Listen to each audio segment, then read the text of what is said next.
Del otro lado, hola querida compañera, ¿cómo estás? Bienvenida. Bienvenida. Bueno, buenas, ¿cómo andan? Bien, Lu, gracias por conectarte acá a Chauchipalito. Bueno, Lucía es economista, es referenta del espacio Futuros Mejores, que recientemente tuvo también una aparición pública muy interesante, muy nutrida de participación de compañeros y compañeras que vienen laburando en ese espacio. Yo he colaborado en la producción de algunos informes, así que me parece espacios necesarios en estos tiempos, muy necesarios, con capacidad de trabajo, con ganas. Pero bueno, también Lucía fue durante el anterior gobierno subsecretaria de Políticas por la Igualdad y la Inclusión, lo digo bien, del Ministerio de Mujeres, Géneros y Diversidad, y desde el Ministerio fue que se impulsó este pedido de opinión consultiva a la Corte Iberoamericana, digo bien, de Derechos Humanos. Interamericana, sí, de Derechos Humanos, una opinión consultiva respecto a los cuidados, en tanto son un derecho, la necesidad de un posicionamiento respecto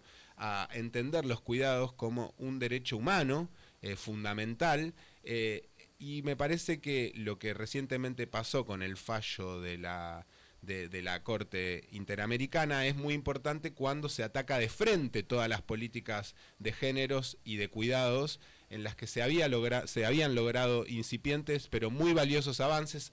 Así que, Lu, abriendo esta entrevista te preguntamos, ¿cómo fue el proceso de ese pedido de opinión consultiva y qué implicó concretamente este posicionamiento de la Corte? Bueno, primero que nada los saludo, gracias Lee por la invitación, siempre lindo construir con vos, porque yo pienso que también estos espacios, los streaming son los centros culturales del 2025 y el streaming debe ser espacio de construcción, obviamente que no se agota acá, ¿no? Porque la conversación tiene que ser cada vez más voluminosa, pero me parece importante y celebro este espacio. Gracias. Yo creo que tiene un triple valor lo que pasó con la Corte. Ustedes saben que, bueno, hace tiempo que se viene trabajando desde la sociedad civil por esta idea de que el cuidado es un derecho, es algo que se tiene que socializar y resolver colectivamente, y no es algo que tienen que resolver las familias y particularmente las mujeres, porque eso tiene problemas. No solo para la vida de las mujeres, sino también para las personas que reciben esos cuidados, que un poco se refleja en la calidad de cuidado que recibís, la familia que tenés, ¿no? Claro. Y eso es un factor de desigualdad. Por eso gran parte de la pobreza en Argentina está profundamente conectada con los cuidados. Entonces, la sociedad civil venía construyendo sobre esta idea del derecho al cuidado, y el Ministerio de las Mujeres, Géneros y Diversidad, tan vapuleado fuera y dentro, digamos, de los espacios políticos, tuvo la iniciativa de enviar esta consulta, este pedido de opinión consultiva, que fue uno de los procesos más participativos que vivió la Corte.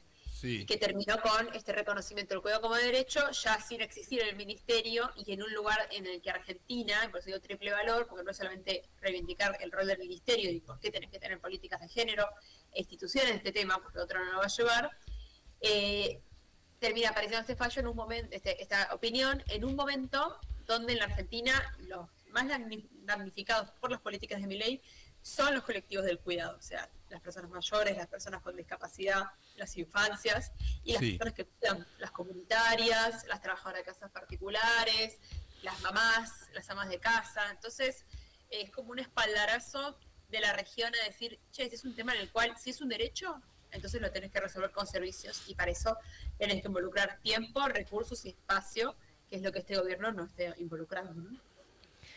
Y ahora, digamos, con todo esto que pasó con el Andis y todo que se blanqueó en ese audio, ¿no? De diciendo, vamos a hacer que tengan que volver a validar que los ciegos siguen siendo ciegos, más o menos, y que la gente que está en una silla de ruedas y no puede caminar, que lo demuestre, sí. Pero para eso le vamos a poner un lugar bien lejos de su casa, así ni siquiera puede ir, y con alguna gente con la cual ni siquiera le llegó esa notificación, y entonces no pudo renovar algo que ya, digamos, una cosa es una discapacidad temporaria de la cual vos te podés recuperar, y otra cosa es una condición permanente, ¿no? Como que avasallando estos derechos, digo, sobre esa política que ya se implementó, ¿En qué repercute este fallo? ¿Cómo puede revertir todo eso? ¿Cómo se puede traducir? Bueno, ya hay acciones judiciales tomando lugar y opiniones de jueces ya citando este fallo para Exacto. eso. En el mundo de la discapacidad, todo lo que hablamos siempre de los cuidados está profundizado. Claro. Desde varias perspectivas. Por un lado, que en general cuando aparece un diagnóstico en una familia que tiene algo que ver con discapacidad, la mamá de la familia, la mujer de la familia se encarga a tiempo completo. Es como que pasa a ser dedicación full time las terapias, todo lo que tiene con esa persona con discapacidad. Y después la inversa, que cuando esa persona con discapacidad quiere criar, muchas veces tiene vetado el derecho a criar y muchas veces incluso se le quitan la tenencia de sus hijos porque no puede cumplir todas las tareas de cuidado. Y esto le pasa solo a las mujeres con discapacidad, no a los varones con discapacidad. Además, pasa que hogar monoparental con discapacidad tiene mucha más probabilidad de todo. En general, hay mucho varón que abandona el hogar después del diagnóstico. Así que todo lo que siempre hicimos los cuidados está peor potenciado. que la discapacidad. Sí. En Argentina, ¿cuál es el escenario? El escenario es que hay 5 veces más personas con discapacidad que personas con certificado de discapacidad. Y en ese contexto cobran una pensión que es bastante módica y donde está mezclado el ingreso que necesita la persona con discapacidad del ingreso que necesita la persona que va a cuidar de la persona con discapacidad. ¿Hacia dónde va el mundo en esto? O sea, ¿y qué es lo que le pasa? También tienen un costo muy alto de traslados, ¿no? Hasta las obras sociales tampoco les resuelve, les cierra la cuenta. Hay un tema a trabajar a mediano plazo. ¿Qué hacen los países en general? Invierten en asistencias a la vida independiente. Es decir, no es alguien que te viene a cuidar tu casa, porque vos no sos una persona que tiene que estar adentro de tu casa. La sociedad tiene que dejar de ser incapacitante y permitirte participar. Y para eso, un asistente para la vida independiente no te quita tu autonomía, sino que es alguien a quien vos le decís lo que necesitas hacer, ¿no?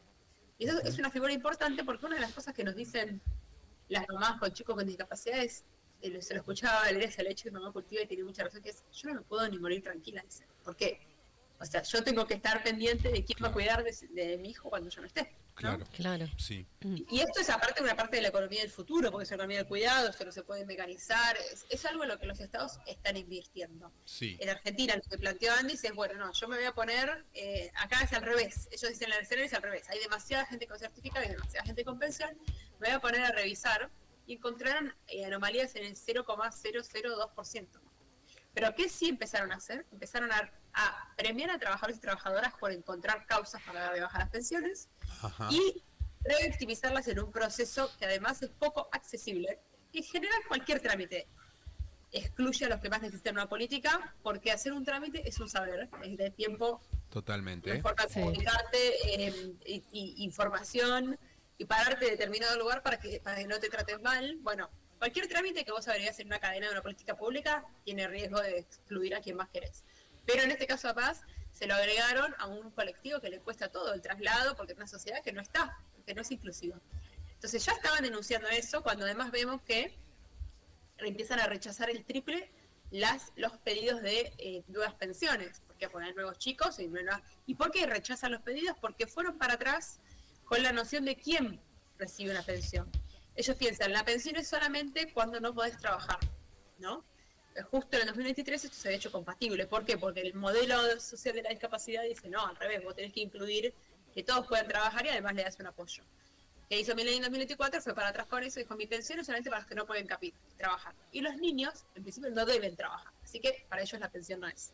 Así que pasaron de rechazar de 1 de cada 4 pensiones a 3 de cada 4 pensiones. Y encima de todo esto que les acabo de decir, además de que las prestaciones estaban desactualizadas, ahora nos enteramos que ellos salieron a hacer 1,2 millones de personas pasear por el país haciendo trámites para ver quién robaba, y al final los que robaban eran ellos. Sí. Contundente.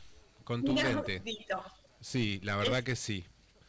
La verdad que sí, porque además en un tono burlón, no sé si has visto a Caputo en programas de streaming, digamos, banalizando y usando esto para seguir sembrando odio, digamos, planteando esta cuestión tan de tanta violencia política, digamos, y pareciera que nada, habrá que ver de qué manera esto, qué correlato va a tener en el contexto electoral, porque al final vos decís, estaban recortando pensiones por discapacidad para el 3% de Canina. ¿Cómo es? Realmente es preocupante. A mí me surge, a ver, abro dos líneas de pregunta que nos quedan un ratito. Siempre traes mucha información contundente, pero Sí. por un lado se viene trabajando mucho en estos temas. Me parece un espacio muy valioso, transversal, el de la cocina de los cuidados. ¿Qué lectura se está haciendo frente a este ataque frontal que está habiendo respecto de las políticas de cuidados?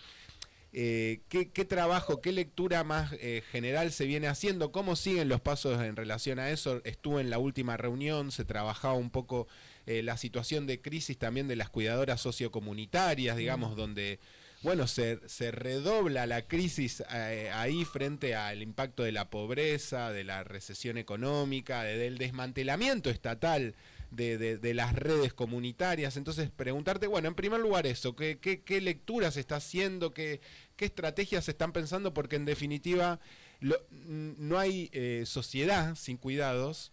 Y también nos estamos reorganizando porque estamos viendo que esto es inaudito, esto no se sostiene, entonces volverá un gobierno con una mirada nacional popular. ¿Y qué desafíos se están pensando en estos temas, digamos, para lo que vendrá?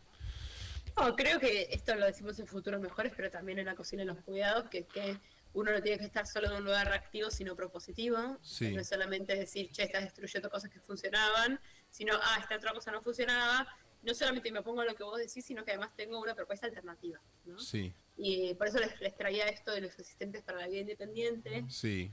Y me parece que obviamente gran parte de esto también te hace repensar el sistema de salud, ¿no? Que tiene muchos agujeros en Argentina, Sí. que me parece que hay que poder pensarlo desde un lugar más igualador del que hoy está.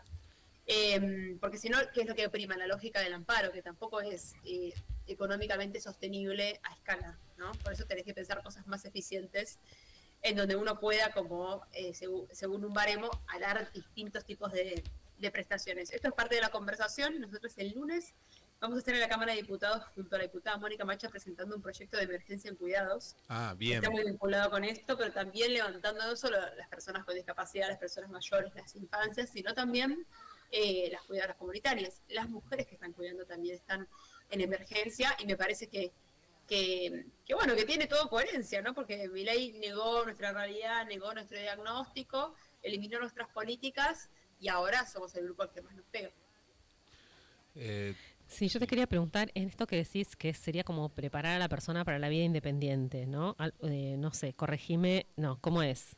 Perdón. Es un apoyo, es una persona, un asistente para la vida independiente, no es que te prepara para la vida independiente. Asistente para la vida independiente, traducinos. Cada día uh-huh. en lo que vos no podés hacer, porque vos no ves, vamos a decir así. Sí. Entonces, esa persona es tus ojos, les vas indicando, vos, persona con discapacidad, con autonomía y con decisión, y con independencia, le vas diciendo lo que vos necesitas. No es un cuidador de una persona mayor, es distinto. Sí. ¿Me explico? Sí. Pero es una persona permanente, con distintos grados de cobertura según cuántas horas necesitas de ese asistente. Pero yo lo he visto en Costa Rica, y se está probando en América Latina, República Dominicana, Chile, se está trabajando con esto, y yo creo que si América Latina le está trabajando, América Latina lo puede trabajar también. Claro, y yo digo países a los que el presidente decía que nos tenemos que parecer o que nos vamos a parecer dentro de 20 años, como digo, no sé, Alemania, Irlanda. Olvídate que tienen esto, olvídate que lo tienen. Claro, digo, porque parecernos en qué, ¿no? Porque yo, digamos, esto es como parte del paquete, digo, si nos vamos a parecer, nos parezcamos en todo, ¿no? Sí. En todo lo bueno para todos, porque si no acá es como que se recorta para discapacidad, para jubilados, para educación, y se lo damos al campo, ¿entendés? Sí. O bueno, sí, exportar todo, exportar todo lo que quieras, no te aplico aranceles, ¿no? Entonces digo, le está sacando a alguien para darle a otro, no se está creando mayor riqueza que quede en el país. Es como un juego más que, no de suma cero, no es que le saco uno para darle al otro y entonces queda en un lado o en el otro, o sea, queda negativo, queda saldo negativo. Y que a su vez va a tener un arrastre, lamentablemente, de años para poder recuperarse de todo lo que se está destruyendo.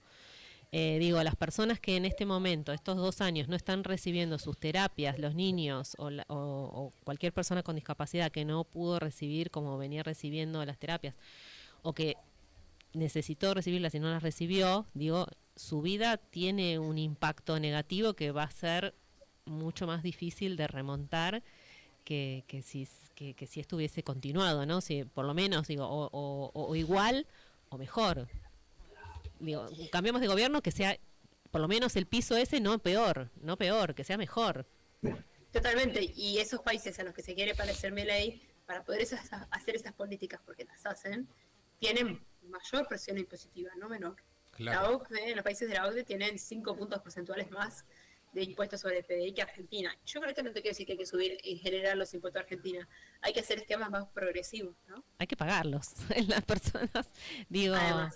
claro, digo, y en definitiva esta cosa de no poder ver que si tenés una sociedad mejor, todos vamos a vivir mejor. El señor que quiere, digamos, en este momento que el gobierno no le cobre ningún impuesto, si de pronto, bueno, no digo que van a desaparecer porque es imposible, sería algo demasiado utópico, pero digo, esta cuestión de ir empobreciendo la sociedad vos va generando un horadamiento del espacio donde vivís, porque estás horadando constantemente a las personas, porque va generando violencia, porque van apareciendo cosas que no están buenas.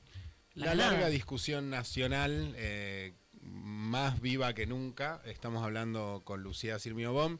Nos contabas, Lu, que entonces el lunes se presenta en el Congreso este proyecto.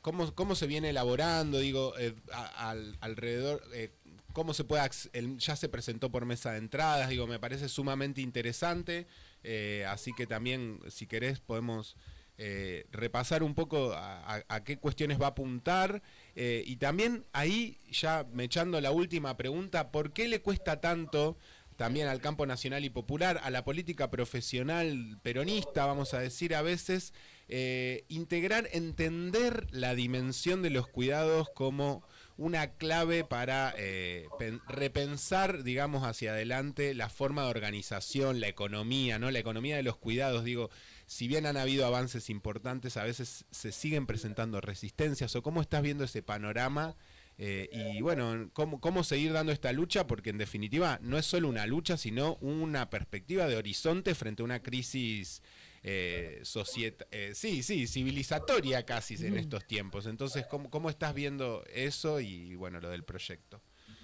No, a ver, yo creo que esta resistencia es bastante global, regional. Yo la veo vengo trabajando con otros países también. Sí. Y les pasa un poco lo mismo, que tienen que pelear contra la indiferencia, porque como el cuidado es una necesidad y las mujeres cuidan mientras tanto, el político no ve ahí una inundación, ve algo resuelto. Claro. Además de que está la idea de que primero deberías industrializarte y hacer esto y hacer otro, y después lo hacer por la política de cuidados, cuando en realidad esta es una nueva forma de resolver un viejo problema, que es la pobreza, la informalidad, la desigualdad. Coincido plenamente con vos que las sociedades más iguales son mejores para vivir, también para los y las más ricas, aunque la mayoría son hombres. Y después, con respecto al proyecto del lunes, bueno, hay varios diputados y diputadas que vienen participando del espacio de la cocina de los cuidados, que es una mesa intersectorial que existe, digamos, que está alojada en el CELS, pero que también trata de recuperar y sostener esa conversación social que se había generado en torno a los cuidados, porque es verdad que las políticas eran incipientes, pero había instalado una conversación social con actoralidades. Totalmente. Y en ese marco es que la diputada Mónica Macha nos invita a presentar este proyecto que tiene que ver con plantear esta emergencia en este mundo de la organización de los cuidados, y la idea es que estén todas las voces, ¿no? Buenísimo, Lu. Te recontra agradecemos por este espacio. Quedamos en contacto. Vamos a seguir de cerca las actividades de la semana que viene. También la actividad de Futuros Mejores. Siempre las puertas abiertas de este programa, de este espacio cultural, como lo definiste, este nuevo espacio cultural que es el streaming, que es este programa en la radio Germán Abdala, también para seguir mostrando el laburo de Futuros Mejores, donde también laburamos justamente, por ejemplo, mientras vos lo decías, lo pensaba, un informe de seguridad social que mostraba las políticas de cuidados en países como Alemania, España y otros lugares que suelen ser vistos de manera utilitaria y solo con un ojo, suelen ser vistos como modelo. Ahora bien, no para aplicar las políticas de Estado que allá desarrollan. Y de derechos. Sí. Felicitaciones. A ver los informes ahí en futurosmejores.com.ar, está lo que hicimos con Lisandro y otros informes más que es una provocación a discutir. Totalmente, los vamos a estar difundiendo también desde el Instagram para que la gente pueda seguir conociendo este laburo tan interesante de Futuros Mejores. Lu, te mandamos un abrazo enorme y seguimos de cerca la actividad la semana que viene, así que estamos en contacto. Muchas gracias, Lu. Abrazo. Bueno, hacemos el último corte, el último